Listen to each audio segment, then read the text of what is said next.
नमस्कार दोस्तों, हमारे चैनल में आपका स्वागत है। तो बिना किसी देरी के चलिए शुरू करते हैं।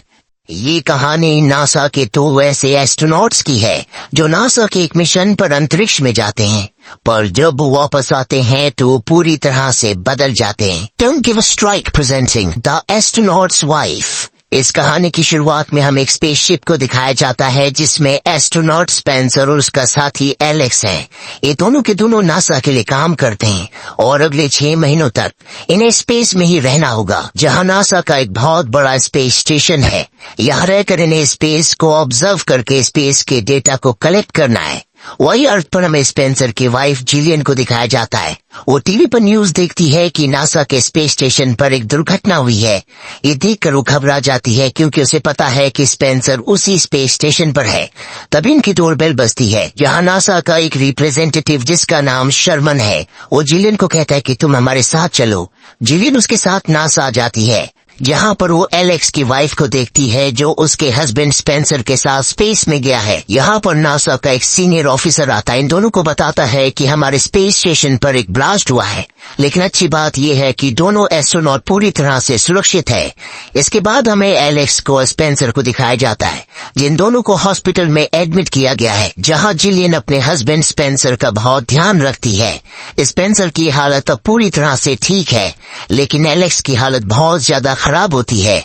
लेकिन जैसे जैसे दिन बीतते हैं, एलेक्स भी पूरी तरह से ठीक हो जाता है और अब इन दोनों को हॉस्पिटल से डिस्चार्ज कर दिया जाता है। अब क्योंकि दोनों के दोनों पूरी तरह से ठीक हो चुके हैं, इसीलिए नासा एक पार्टी ऑर्गेनाइज करती है, जहां पर स्पेंसर की वाइफ जिलियन एलेक्स की वाइफ से मिलती है। एलेक्स की वाइफ जिलियन को बताती है कि मिशन से वापस आने के बाद, उस एक्सीडेंट के बाद एलेक्स पूरी तरह से बदल गया है। ना ही वो उस एक्सीडेंट के बारे में, उस ब्लास्ट के बारे में कोई बात करता है। जिलियन भी ये सब फेस कर रही होती है क्योंकि स्पेंसर भी अब पूरी तरह से बदल चुका है और ना ही वो उस एक्सीडेंट, उस ब्लास्ट के बारे में कोई बात करता है। इन दोनों को लगता है कि इतनी बड़ी दुर्घटना की वजह से उनके दिमाग पर असर पड़ा है, जल्दी वो दोनों के दोनों ठीक हो जाएंगे। और पार्टी खत्म होने के बाद स्पेंसर अपनी वाइफ जिलियन को बताता है कि मैं नासा छोड़ रहा हूँ, अब मैं न्यूयॉर्क में एक बहुत बड़ी कंपनी में जॉब करूंगा। मेरे साथ और एलेक्स के साथ बहुत बड़ा हादसा हुआ जिसमें हमारी जान जाते जाते बची।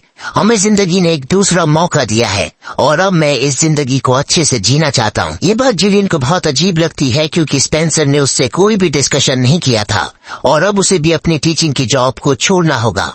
अगले दिन स्पेंसर और जिलियन एक दूसरी पार्टी में जाते हैं, जहाँ पर एलेक्स और उसकी वाइफ भी होते हैं। वो दोनों दूसरी टेबल पर बैठे होते हैं, जहाँ इनके बीच में बहुत आर्ग्यूमेंट्स हो रहे होते हैं।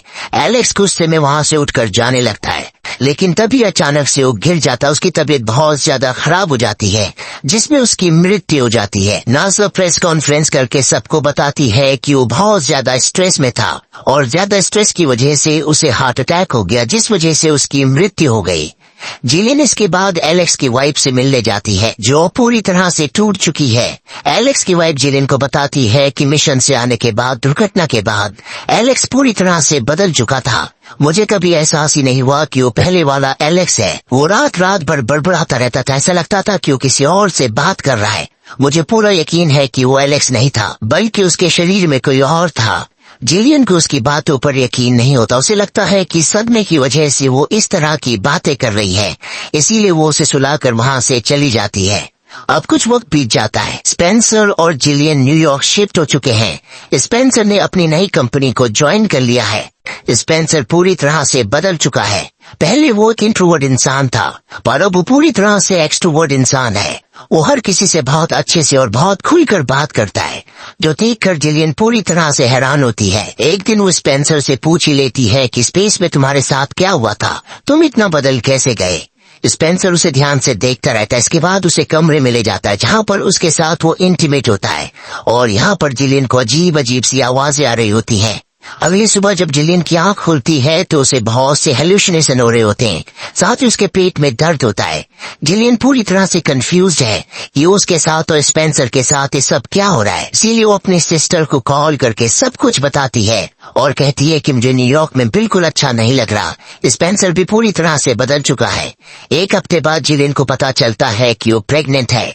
उसके पेट में जुड़वा बच्चे हैं, और इस बात से जिलियन को बिल्कुल खुशी नहीं होती क्योंकि उसके दिमाग में अजीब अजीब से विचार चल रहे होते हैं। एक रात को स्पेंसर जिलियन को अपने बॉस के घर पर डिनर करने के लिए ले जाता है, लेकिन जिलियन बहुत ज्यादा उदास होती है। इसीलिए जिलियन से अकेले में पूछता है कि तुम इतनी उदास क्यों हो। जिलियन बताती है कि मुझे न्यूयॉर्क में बिल्कुल अच्छा नहीं लग रहा, मैं अपनी पुरानी जिंदगी में लौटना चाहती हूँ। स्पेंसर कहता है कि मुझे जिंदगी ने एक दूसरा मौका दिया है और अब मैं अपने परिवार के साथ रहना चाहता हूँ। मैं नहीं चाहता कि तुम न्यूयॉर्क जाओ, हम यहाँ पर खुश रहेंगे। जिलियन स्पेंसर को बता देती है कि मैं प्रेग्नेंट हूँ, जो सुनकर स्पेंसर बहुत खुश हो जाता है। अब जिलियन डॉक्टर के पास जाती है। डॉक्टर उसका चेकअप करती है और बताती है कि सब कुछ नॉर्मल है। यहाँ पर जिलियन डॉक्टर को बताती है कि बचपन में जब मेरे माता पिता की मृत्यु हो गई थी तो मुझे अजीब अजीब से सपने आते थे, जिसमें मैं अपने आप को, अपनी सिस्टर को, अपने रिलेटिव्स को मरा हुआ देखती थी। बहुत सालों से मुझे वो सपने नहीं आए थे, लेकिन अब मुझे दोबारा उसी तरह के सपने आना शुरू हो गए हैं। डॉक्टर उसे समझाती है कि तुम्हें चिंता करने की कोई जरूरत नहीं है, तुम्हें अपने माइंड को रिलैक्स रखना है। हो सकता है कि ये हार्मोनल चेंजेस की वजह से हो रहा हो। इसके बाद जिलियन वापस अपने घर आ जाती है। कुछ वक्त बीत जाता है और अब जिलियन पूरी तरह से नॉर्मल है। वो अपनी जिंदगी में अब खुश है।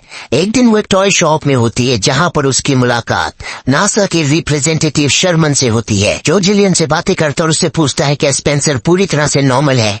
जिलियन कहती कि हाँ, वो ठीक है। शर्मन पूछता है कि मिशन से आने के बाद, उस दुर्घटना के बाद, क्या उसके व्यवहार में कोई बदलाव आया। वो कहती कि हाँ, वो पूरी तरह से बदल चुका है, लेकिन शायद ये नॉर्मल है। शर्मन कहता है कि नहीं, मिशन से आने के बाद मुझे हमेशा से स्पेंसर और एलेक्स के ऊपर शक था। मैंने नासा में कई बार इसके लिए आवाज उठाई, लेकिन उन्होंने मेरी बात पर यकीन नहीं किया। दरअसल उस दुर्घटना से वापस आने के बाद एलेक्स और स्पेंसर बहुत हद तक साइकोलॉजिकली बदल चुके थे, लेकिन उनकी मेडिकल फिजिकल रिपोर्ट पूरी तरह से ठीक थी। इसीलिए किसी ने मेरी बात पर यकीन नहीं किया। मैंने नासा को यकीन दिलाने की कोशिश की, लेकिन नासा ने मुझे ही मेरी जॉब से निकाल दिया। इसके बाद शर्मन जिलियन को स्पेंसर के सिग्नेचर दिखाता और बताता है कि उसके सिग्नेचर पहले से बदल चुके हैं। ये सारी बातें सुनकर जिलियन डिस्टर्ब हो जाती है और वहाँ से जाने लगती है। शर्मन उसे रोकता है, पर तभी वहाँ पर गार्ड आ जाता है, जो उसे ऐसा करने से रोकता है। जिलियन कहती कि मेरा पीछा मत करो और वहाँ से जाने लगती है। शर्मन कहता है कि एलेक्स की पत्नी की मृत्यु हो चुकी है और मरने से पहले वो भी प्रेग्नेंट थी, जिसके बाद उसकी बातें सुनने के लिए तैयार हो जाती है। शर्मन उसे बताता है कि मुझे पूरा यकीन है कि इन दोनों के साथ स्पेस में उस दुर्घटना में कुछ न कुछ हुआ था। जिसके बाद वो जिलियन को स्पेसशिप का फ्लाइट रिकॉर्डर देता है, जिसमें स्पेंसर और एलेक्स अपने मिशन पर गए थे। वो घर आकर उस फ्लाइट रिकॉर्डर को सुनती है, जिसमें उसके हस्बैंड स्पेंसर की और एलेक्स की आवाजें उनकी रिकॉर्डिंग होती है, जिसमें बताते हैं कि हमारे सामने एक अजीब सी एंटिटी है। ये सारी बातें सुनने के बाद वो बहुत डर जाती है और तभी डोरबेल बजती है, जिससे वो डर जाती है। उसे लगता है कि स्पेंसर घर आ गया। दरअसल अब उसे भी स्पेंसर पर शक है, पर जब वो दरवाजा खोलती है तो वहाँ पर उसकी सिस्टर होती है, जिसके बाद वो अपनी सिस्टर को स्पेंसर के बारे में सब कुछ बताती है। अब अगले दिन शर्मन जिलियन को कॉल करता और उसे बताता है कि एलेक्स की पत्नी का खून हुआ था और उसके पेट में भी जुड़वा बच्चे थे। ये सुनकर वो शॉक्ड हो जाती है। वो कहता है कि मैं तुमसे मिलना चाहता हूँ। जिलियन उससे मिलने जाती है और इससे पहले कि वो शर्मन के पास जाती हो, देखती है कि वहाँ पर स्पेंसर है। शर्मन उसे इशारे से छुपने के लिए कहता है और इसके बाद वो स्पेंसर के साथ चला जाता है। जिलियन पूरे दिन उसके कॉल का इंतजार करती है, पर उसका कॉल नहीं आता। अगले दिन वो उस होटल में कॉल करती है जहाँ पर शर्मन ने स्टे किया था। जिलियन को बताया जाता है कि शर्मन कल से वापस नहीं आया। साथ ही उसे ये भी बताया जाता है कि शर्मन ने उसके लिए कुछ छोड़ा है। दरअसल ये शर्मन का प्लान बी है। और अब जिलियन उस होटल में जाती है जहाँ पर उसे एक लॉकर के अंदर एक पार्सल मिलता है, जिसके अंदर एक वीडियो कैसेट होता है। वो शर्मन के रूम में ही उस वीडियो कैसेट को देखने लगती है, लेकिन तभी लाइट चली जाती है। जिसके बाद वो अपने घर वापस आती है और उस वीडियो कैसेट को प्ले करती है। इसमें शर्मन होता है। शर्मन उसे बताता है कि स्पेस में एलेक्स और स्पेंसर को कुछ अजीब से सिग्नल्स मिले थे, जिसके बाद अर्थ से इनका कनेक्शन टूट गया। मुझे पूरा यकीन है कि वो सिग्नल्स एलियंस के थे, जो अर्थ पर आना चाहते थे और वो अर्थ पर आए, लेकिन अपने असली रूप में नहीं, बल्कि एलेक्स और स्पेंसर के शरीर के अंदर। एलेक्स उस एलियन को अपने शरीर के अंदर बर्दाश्त नहीं कर पाया, जिस वजह से उसकी मृत्यु हो गई, लेकिन स्पेंसर की बॉडी ने उसे एक्सेप्ट कर लिया और अब भी वो एलियन उसी के शरीर के अंदर है। जिसके बाद वो उसे उन सिग्नल्स को भी सुनाता है जो स्पेस में एलेक्स ने और स्पेंसर ने सुने थे। और इन सिग्नल्स की आवाज सुनने के बाद जिलियन को पूरा यकीन हो जाता है कि शर्मन जो कह रहा है वो पूरी तरह से सच है, क्योंकि इसी तरह की आवाज उसे अपने घर से भी आती है। जिलियन को ये भी समझ में आ जाता है कि उसके पेट में जो जुड़वा बच्चे हैं वो इंसान के बच्चे नहीं बल्कि एलियन के बच्चे हैं। वो पिल्स खाकर उन बच्चों को मारना चाहती है, लेकिन तभी वहाँ पर स्पेंसर आ जाता है जो उससे उन पिल्स को ले लेता है। जिलियन जानबूझकर सीढ़ियों से गिर जाती है ताकि उसके पेट में जो बच्चे हैं उनका खात्मा हो जाए, लेकिन जब उसकी आंख खुलती है तो वो हॉस्पिटल में होती है। उसके आगे स्पेंसर होता है। स्पेंसर कहता है कि आज के बाद ऐसी गलती मत करना, दरअसल उसके बच्चे और वो पूरी तरह से ठीक है। ये कहकर स्पेंसर यहाँ से चला जाता है। उस देर के बाद जिलियन को एक विजन आता है, जिस विजन में वो देखती है कि उसी के घर में उसकी सिस्टर को किसी ने मार दिया है। ये देखकर वो डर जाती है। वो फौरन घर आती है और उस कमरे में जाती है जहाँ पर उसने अपनी सिस्टर की बॉडी को देखा था, लेकिन वहाँ पर ऐसा कुछ नहीं होता और अब स्पेंसर भी घर वापस आ जाता है। जिलियन स्पेंसर को डराने के लिए फौरन से रेडियो को पानी के सिंक के अंदर डालकर प्लग इन कर देती है। पानी नीचे गिर रहा होता है जिससे उसे करंट लग सकता है, और अगर ऐसा हुआ तो उसके पेट में जो जुड़वा बच्चे हैं जो कि स्पेंसर के यानी कि एलियन के बच्चे हैं वो दोनों के दोनों मारे जाएंगे। जिलियन उससे पूछती है कि मेरी सिस्टर कहाँ पर है। वो उसकी बात का कोई जवाब नहीं देता। वो कहता है कि तुम ऐसी कोई गलती मत करना जिससे मेरे बच्चों को या तुम्हें कोई भी नुकसान पहुंचे। तभी जिलियन देखती है कि उसके हाथ पर नाखून के निशान है। वो समझ जाती है कि उसने उसकी सिस्टर को मार दिया। जिलियन कहती है कि मुझे नहीं पता कि तुम कौन हो, लेकिन तुमने मेरे हस्बैंड को और मेरी सिस्टर को मुझसे छीन लिया। जिसके बाद स्पेंसर, जिसके अंदर एक एलियन है, वो उसे अपनी आवाज में कहता है कि हाँ, मैंने तुम्हारे हस्बैंड को मारा था और तुम्हारी सिस्टर को भी मैंने मारा और अब मैं तुम्हारे हस्बैंड स्पेंसर के शरीर के अंदर रहता हूँ। ये सुनकर जिलियन पूरी तरह से टूट जाती है और ठीक उसी वक्त ऊपर से पानी गिरने लगता है, क्योंकि उसने ऊपर वॉशरूम में पानी ऑन करके रखा था जो ओवरफ्लो होने की वजह से अब नीचे गिरने लगता है। जिलियन के हाथ में जो करंट को ऑन करने का बटन होता है वो उसे ऑन कर देती है, जिससे चारों तरफ करंट फैल जाता है। वो अपने दोनों पैर ऊपर कर लेती है, जिससे जिलियन को तो करंट नहीं लगता, लेकिन स्पेंसर को, जिसके शरीर के अंदर एलियन ने कब्जा कर रखा है, उसे बहुत जोरदार करंट लगता है। जिसके बाद वो स्पेंसर के शरीर से निकलकर जिलियन की बॉडी में ट्रांसमिट हो जाता है। तभी हम जिलियन की आंखें देखते हैं, जिससे हमें समझ में आ जाता है कि अब उसके अंदर की जिलियन मारी जा चुकी है। उसके शरीर के अंदर अब एलियन का कब्जा है।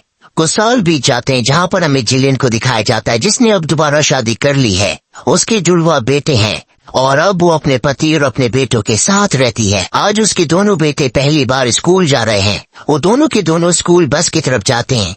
जिलियन अपने हस्बैंड को गले से लगा लेती है, जिसके बाद वो अपने बेटों को अजीब नजरों से देखती है। उसके बेटे भी उसी तरह से उसे देख रहे होते हैं। इन्हें देखकर ऐसे लगता है जैसे आपस में कम्युनिकेशन कर रहे हैं। दरअसल जिलियन की बॉडी के अंदर अब भी वो एलियन है और उसके दोनों बेटे भी एलियंस हैं। दोस्तों, ऐसे एलियंस के अस्तित्व के बारे में आपकी क्या राय है? आप अपने विचार कमेंट सेक्शन में शेयर कर सकते हैं।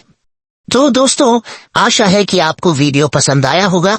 कृपया हमारे चैनल को सब्सक्राइब करें और सपोर्ट करें। जल्द ही एक और सुपरहिट फिल्म के साथ वापस आऊंगा। देखने के लिए धन्यवाद।